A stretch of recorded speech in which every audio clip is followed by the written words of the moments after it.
Boa noite, meus amados irmãos e amigos. Que a paz de Jesus esteja com você, no teu coração, nesta noite.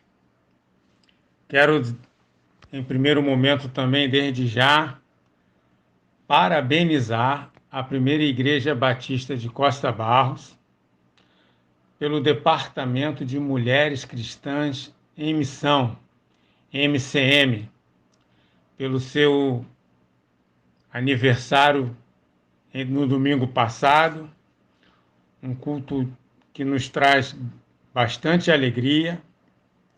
Quero parabenizar esse grupo que é relevante na igreja, essas senhoras que são a força ou o apoio para o ministério da igreja, para a direção ou a liderança da igreja, e até mesmo não havendo no momento, para o ministério pastoral de uma igreja. Então, que Deus continue abençoando essas senhoras, ou melhor, essas menininhas dos olhos de Deus. Que Deus continue abençoando a MCM da Primeira Igreja Batista em Costa Barros, em todos os seus segmentos. Quero que você se apresente nesta noite ao Senhor para juntos adorá-lo com cânticos de louvor. Quero orar com você, agradecendo a Ele as bênçãos recebidas e aquelas ainda que hão de vir, e aguardar o momento único em que Deus falará aos nossos corações.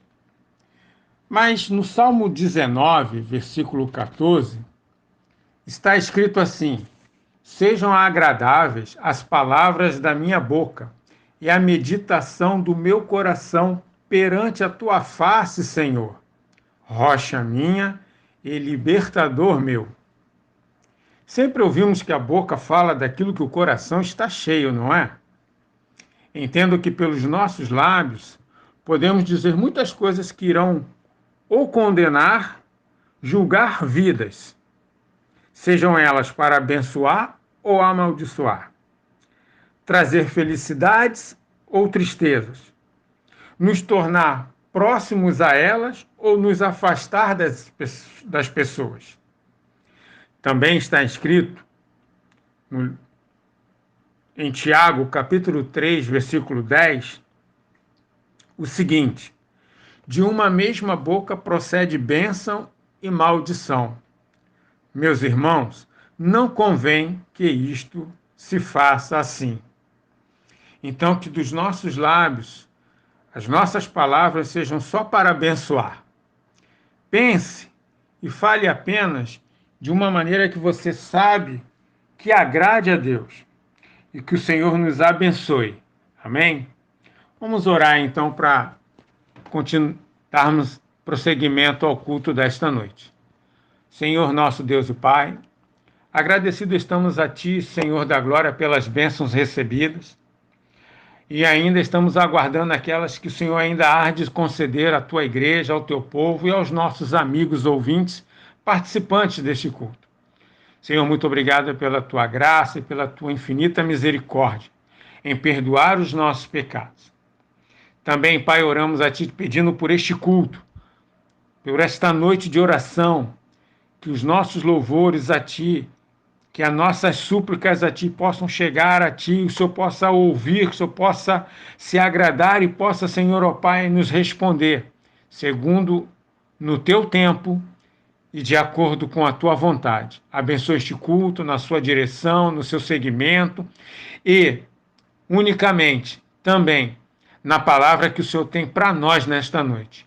Prepara a nossa mente, prepara os nossos corações, para que ouçamos, compreendamos com toda a clareza a voz do Senhor, a palavra do nosso Deus, de encontro às nossas necessidades, às nossas vidas e para o nosso entendimento.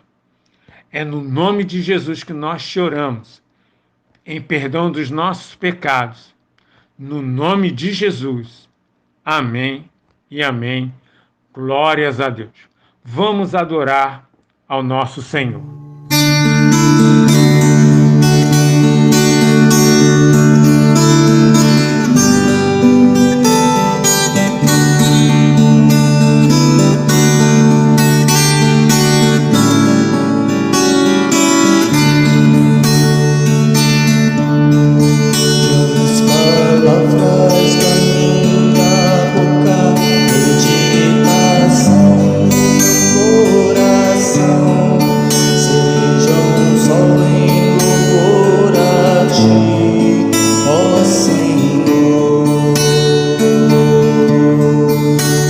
palavras da minha boca, meditação do meu coração, sejam só em louvor a ti, ó Senhor. Ó Senhor, ó Senhor, ó Senhor, ó Senhor, que as palavras da minha boca, meditação do meu coração, sejam só em louvor a ti, ó Senhor.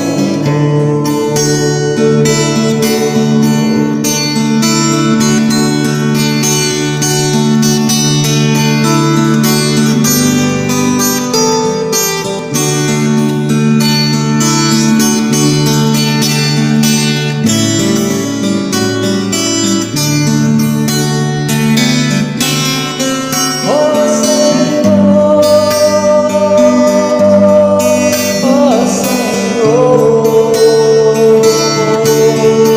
ó Senhor, ó Senhor,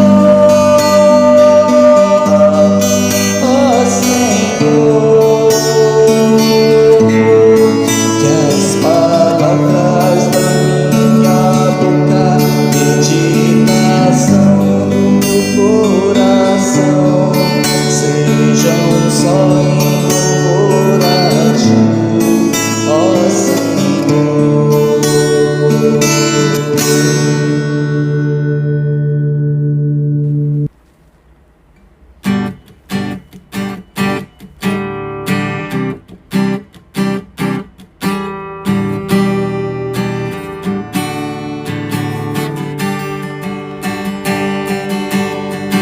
Eu te busco, te procuro, ó Deus,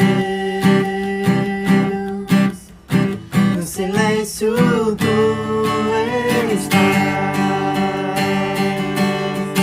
Eu te busco, toda hora espero em ti, revela-te a mim, conhecer-te eu quero mais. Senhor, te quero, quero ouvir tua voz. Senhor, te quero mais. Quero tocar-te, tua face eu quero ver. Senhor, te quero mais. Prosseguindo para o alvo eu vou, a coroa conquistar. Vou lutando, nada pode me impedir. Eu vou te seguir, conhecer-te eu quero mais. Senhor, te quero, quero ouvir tua voz. Senhor, te quero mais. Quero tocar-te, tua face eu quero ver. Senhor, te quero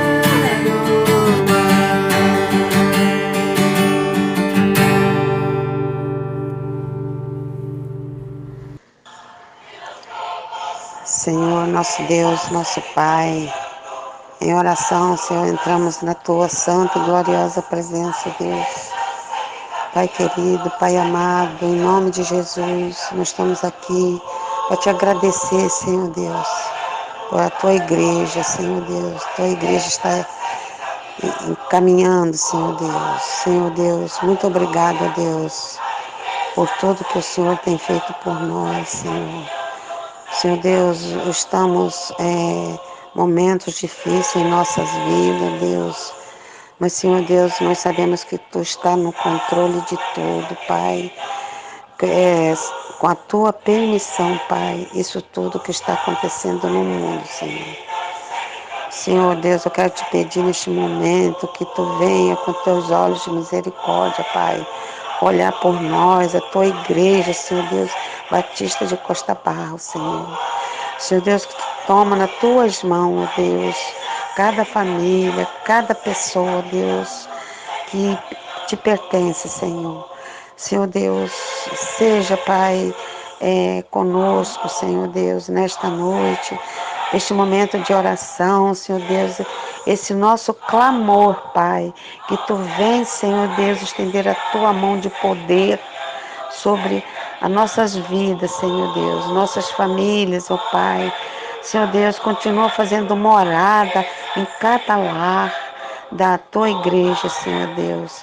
Ó Pai amado, Pai querido, quero colocar diante de Ti também, Senhor Deus, a comissão pastoral, Deus.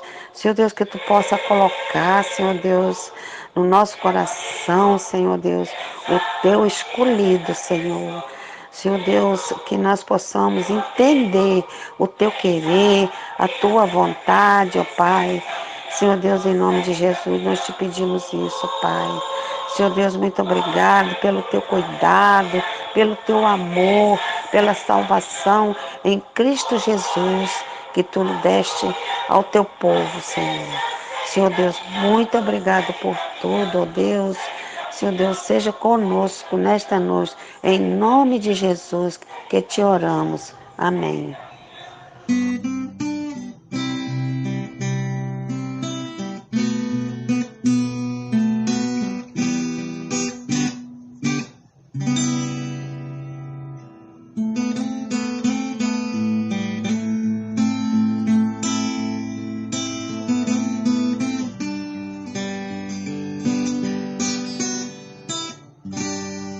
Espírito Santo, ore por mim,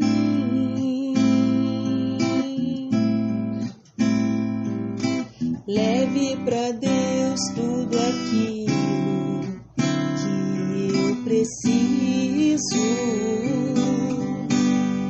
Espírito Santo,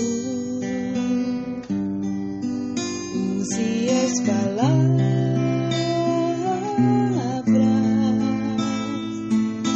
que eu necessito usar, mas não consigo.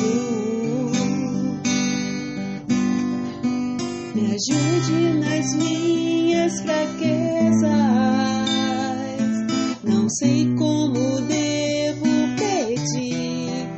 Espírito Santo, vem interceder por mim.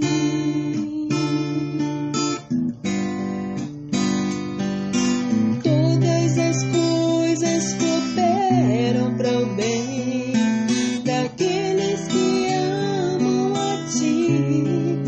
Espírito Santo, vem orar por mim.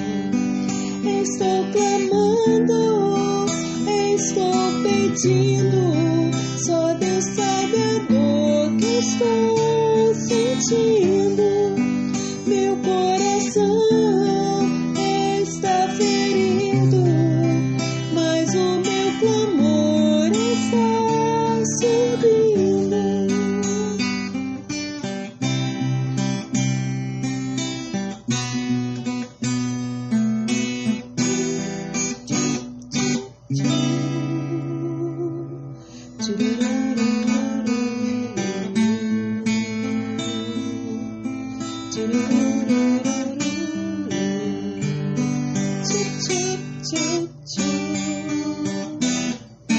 Todas as coisas cooperam para o bem daqueles que amam a Ti. Espírito Santo,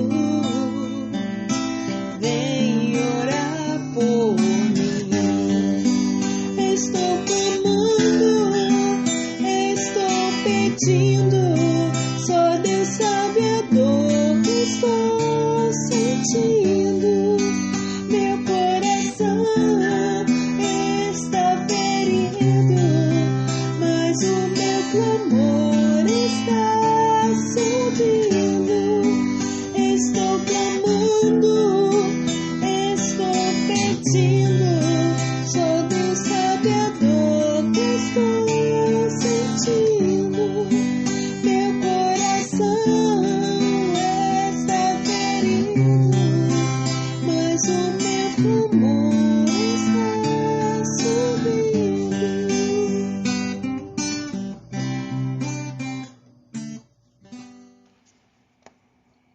Boa noite, igreja. Mais uma quarta-feira que nós estamos aqui juntos, né? E a gente está trabalhando numa série de 10 mensagens. Esta é a quarta mensagem, né? E a gente está trabalhando sobre alguns assuntos da atualidade, né? O assunto que a gente vai estar tratando hoje é um assunto que eu gosto muito, que eu me interesso muito, e a gente vai estar falando sobre o meio ambiente.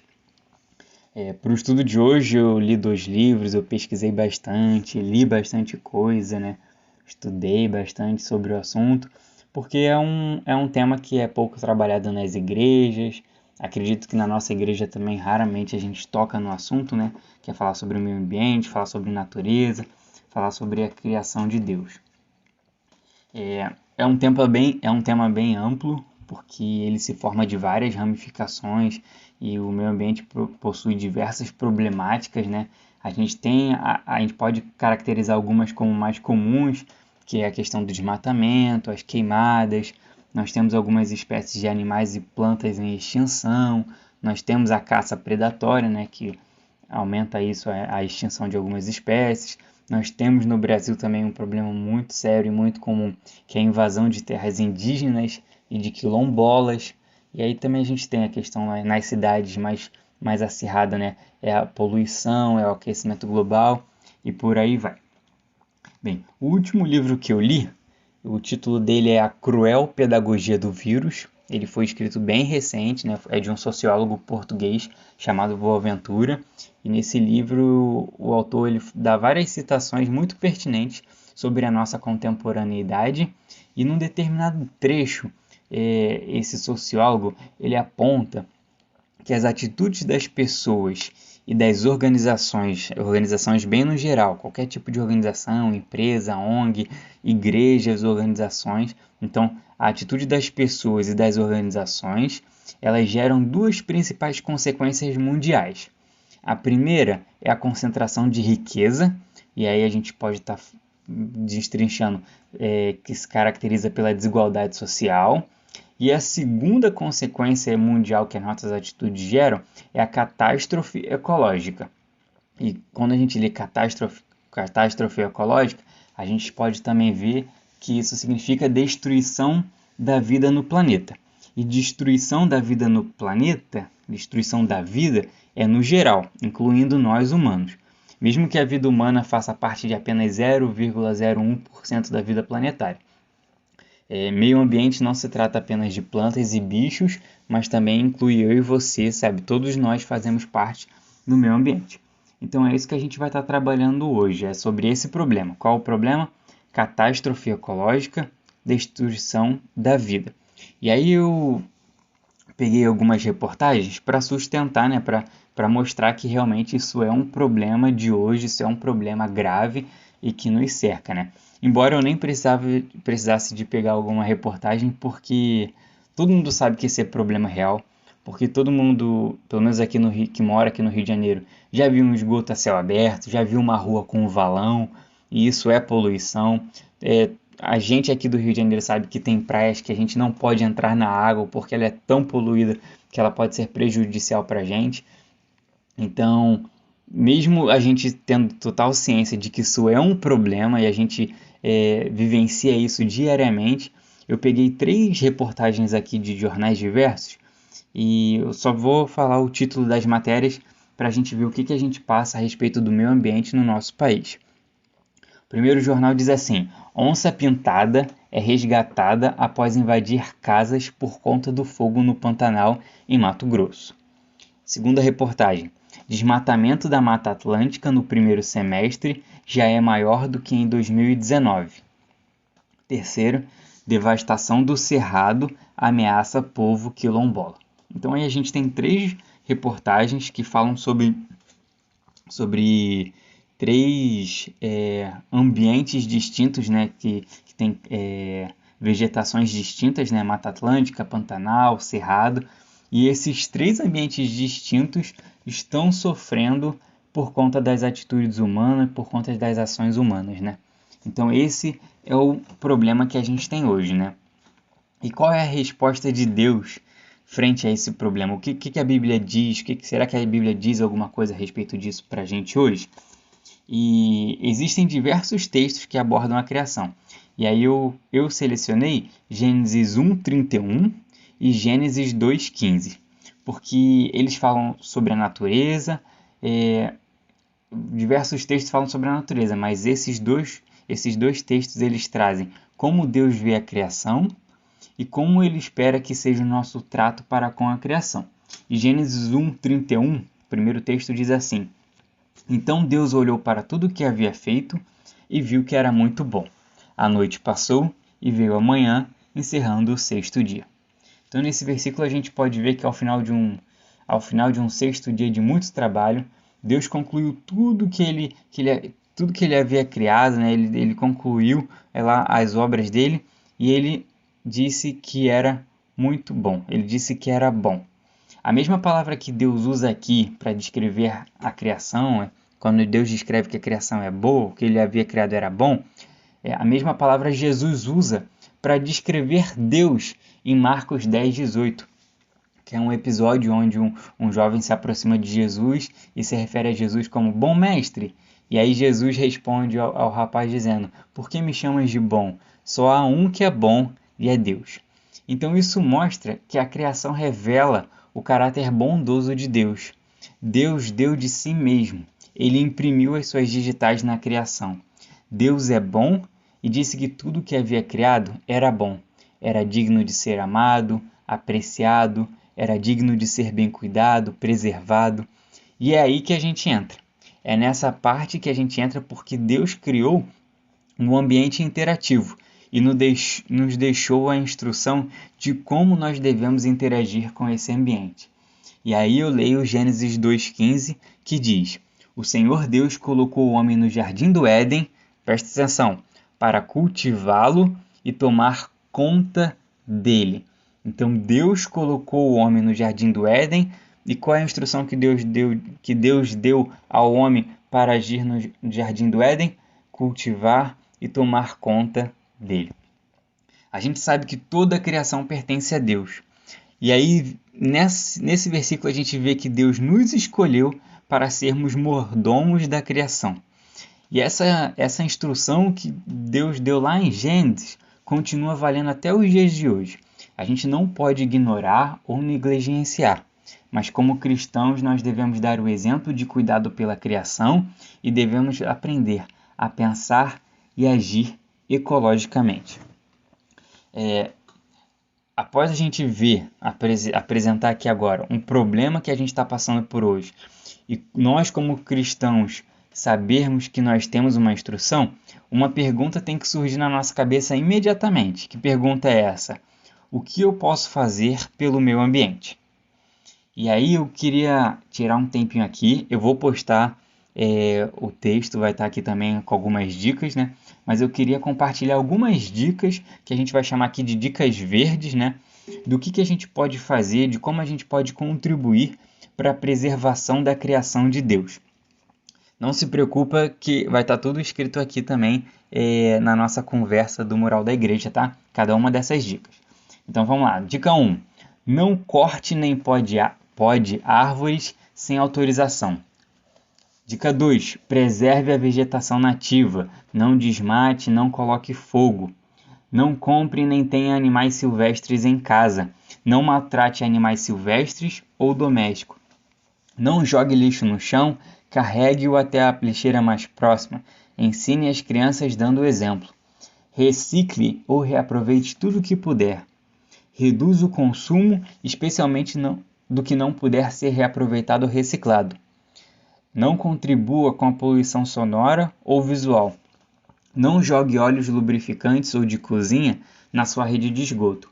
Não desperdice água, esse é um dos recursos mais importantes e frágeis do planeta. Então fique atento para fechar as torneiras, consertar vazamentos e não usar mangueiras para lavar calçadas. A gente tem que aprender a aproveitar a água da chuva e também aquela água que sai da máquina de lavar. Mais uma dica aqui, não desperdice energia elétrica. Desligue aparelhos, verifique sobrecargas, apague as luzes. E por último, e muito importante para que as próximas gerações também tenham esse cuidado com a natureza, ensine às crianças amor e respeito pela natureza. Bem, quando eu estava programando, pensando aqui nesse estúdio, nesse estudo, eu lembrei que a nossa igreja ela já fez ou faz pelo menos 3 atividades que contribuem para o cuidado da criação. A primeira campanha que a gente faz que aponta para isso é a campanha do óleo, né? E acho que muita gente não deve saber, né? Por que a gente leva óleo para a igreja, né? A gente não joga óleo direto na pia, não descarta o óleo direto na pia, na rede de esgoto. Quando a gente faz o descarte errado do óleo, isso é muito prejudicial para o meio ambiente. Só para vocês terem uma noção, 1 litro de óleo pode contaminar 20 mil litros de água. Isso vai contaminar mananciais, rios e mares, impactando diretamente na fauna e da flora. Mas quando a gente leva a nossa garrafinha de óleo para a igreja, esse óleo é encaminhado para a reciclagem, e aí esse óleo vira matéria-prima de sabão e detergente. Ou seja, a gente dá uma nova utilidade para aquilo que a gente considerava como lixo, né? Uma outra campanha que a nossa igreja tem é a campanha da tampinha de garrafa PET, né? E é uma campanha do Rio de Janeiro, é uma campanha da nossa cidade, de um projeto chamado Rodando com Tampinhas. E a dinâmica do projeto é mais ou menos assim: eles pegam esses plásticos das tampinhas, né, que a gente vai doar, eles vendem esse plástico para as indústrias, né, de plástico, e com o dinheiro eles conseguem comprar cadeiras de rodas para serem doadas a adultos e crianças da nossa cidade. Eu estava vendo mais a fundo, a lista de espera para as pessoas que não têm condições de comprar uma cadeira de rodas na nossa cidade, ela é de meses. Então, pessoas com deficiência, pessoas que têm dificuldade de se locomover, né, tem que esperar por meses para conseguir uma cadeira de rodas. E através desse projeto ecológico, né, eles conseguem diminuir o tempo de espera nessa fila para uma cadeira de rodas. E eu lembrei também que a gente tinha uma campanha da garrafa PET, que era uma campanha que a gente fazia para a nossa construção, né? Eu não sei por que a gente parou com ela, mas eu também me recordei que a gente tinha no templo lá da rua Mojiquim, né? Nós tínhamos um saco enorme, né? Onde a gente todo domingo chegava lá no estacionamento e colocava as nossas garrafas PETs, e de tempos em tempos aquele material era vendido também para reciclagem, e toda a verba arrecadada a gente revertia para a nossa obra, né? Então, também é um exemplo de atividade que a nossa igreja praticou, cuidando do meio ambiente. Eu queria falar aqui, eu queria ler com os irmãos o Salmo 104, porque o Salmo 104 ele foi escrito por Davi, e ele é um texto que explora a beleza da criação em forma de poesia. E o texto diz assim: eu queria que durante a leitura vocês prestassem atenção em todas as palavras que remetem a meio ambiente, que remetem à criação, que remetem à natureza, tá? Então presta atenção nessa leitura. Todo o meu ser louve o Senhor. Ó Senhor, meu Deus, como és grandioso! Estás vestido de glória e majestade, envolto num manto de luz. Estendes a cortina estrelada dos céus, pões as vigas de tua casa nas nuvens de chuva, fazes das nuvens o teu carro de combate, cavalgas nas asas do vento. Os ventos são teus mensageiros, e as chamas de fogo teus servos. Firmaste o mundo sobre seus alicerces, para que jamais seja abalado. Vestiste a terra com torrentes de água, com água que cobriu até os montes. Por tua ordem as águas fugiram, ao som de teu trovão saíram correndo. Montes se ergueram e vales afundaram, ao nível que tu decretaste. Estabeleceste um limite para as águas, para que nunca mais cobrissem a terra. Fazes as fontes derramarem águas nos vales, e os riachos correm entre os montes. Todos os animais bebem dessa água, e os jumentos selvagens matam a sede. As aves fazem ninho junto aos riachos e cantam entre os ramos das árvores. De tua habitação celeste envias chuva sobre os montes e enches a terra com o fruto do teu trabalho.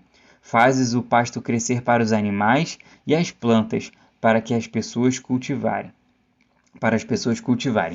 permites que da terra colham seu alimento, vinho para alegrar o coração, azeite para fazer brilhar a pele, pão para dar forças. As árvores do Senhor são bem cuidadas, os cedros do Líbano que ele plantou. Nelas as aves fazem seus ninhos, nos cipestres as cegonhas têm seu lar. No alto dos montes vivem as cabras selvagens, nas rochas se escondem os coelhos silvestres. Fizeste a lua para marcar as estações, e o sol sabe a hora de se pôr. Envias a escuridão e se faz noite, quando vagueiam os animais do bosque. Os leões jovens rugem por sua presa, saem à procura do alimento que Deus lhes provê. Ao amanhecer, eles se recolhem, voltam à toca para descansar. Então as pessoas saem para o serviço, onde trabalham até o entardecer. Ó Senhor, que variedade de coisas criaste! Fizeste todas elas com sabedoria. A terra está cheia de tuas criaturas. Ali está o oceano, vasto e imenso, cheio de seres de todo tipo, grandes e pequenos. Por ele passam navios e o Leviatã, que criaste para brincar no mar. Todos dependem de ti para lhes proveres o alimento de que necessitam. Quando tu lhes dá, eles o recolhem. Abres a mão para alimentá-los e eles ficam satisfeitos. Se te afastas deles, porém, enchem-se de medo. Quando lhes retira o fôlego, morrem e voltam a pó. Quando sopras teu fôlego, novos seres são gerados e renovas a face da terra. Que a glória do Senhor permaneça para sempre. O Senhor tem prazer em tudo o que criou. Eu acabei de ler Salmos 104, do versículo 1 até o 31. E aqui a gente vê que tem inúmeras citações da natureza. Nós temos inúmeras citações da criação e do relacionamento de Deus para com todos eles. A gente vê que o salmista diz que Deus criou, e não só criou, mas ele continua sustentando. E a gente está nesse mundo para ser co-criadores junto com Deus e também para sustentar, cuidar, tomar conta de tudo que foi criado. A Bíblia diz no Salmo 19:1, os céus proclamam a glória de Deus e o firmamento demonstra a habilidade de suas mãos. Deus se revela através da criação. Deus mostra quem Ele é através da criação. Algumas pessoas conhecem e reconhecem o Deus Criador através da criação. Então a gente tem que contribuir para que assim seja. E para terminar, eu gostaria de ler só um trechinho de um livro, de um dos livros que eu li, que foi Teologia da Criação, e o autor diz assim: a criação, embora não seja divina, é sagrada, porque é a criação de Deus. Obedece a Deus, se submete a Deus, revela a glória de Deus, se beneficia da provisão e sustentação de Deus e serve aos propósitos de Deus. Embora não cultuemos a criação porque ela não é divina, reconhecemos que é sacra. Ela existe para glorificar a Deus, como nós também existimos para tal propósito. Amar a Deus é valorizar o que Ele valoriza, e isto possui imensa significância missionária. Então eu termino assim, concluindo que nós possamos amar a Deus e valorizar o que Ele valoriza. Vamos orar? Deus, graças te damos por tudo que o Senhor criaste. Muito obrigado porque antes de o Senhor criar os seres humanos, o Senhor preparou com muito carinho todo um ambiente para nos receber, Pai. E que nós possamos honrar, Pai, aquilo que Tu criou, que nós possamos cuidar, que nós possamos nos esforçar para fazer o nosso melhor, de cuidar de tudo isso, Pai. Que a gente possa fazer a nossa parte e conseguir preservar a natureza para que as futuras gerações também possam ter a oportunidade de aproveitar tudo isso. Mas que a gente saiba respeitar os limites dos recursos existentes, ó Pai, e que a gente possa cada vez mais ensinar os outros a também ter esse cuidado. Muito obrigado porque a Primeira Igreja Batista de Costa Barros ela cumpre algumas atividades responsáveis para com o meio ambiente e que a gente possa expandir isso, Pai, que a gente possa ampliar os nossos horizontes e cuidar cada vez mais de tudo aquilo que o Senhor criou. É isso que eu oro em nome de Jesus. Amém. Desde um papel de chiclete no chão até a caça do animal em extinção, desde um estilingue e uma ave na mão até uma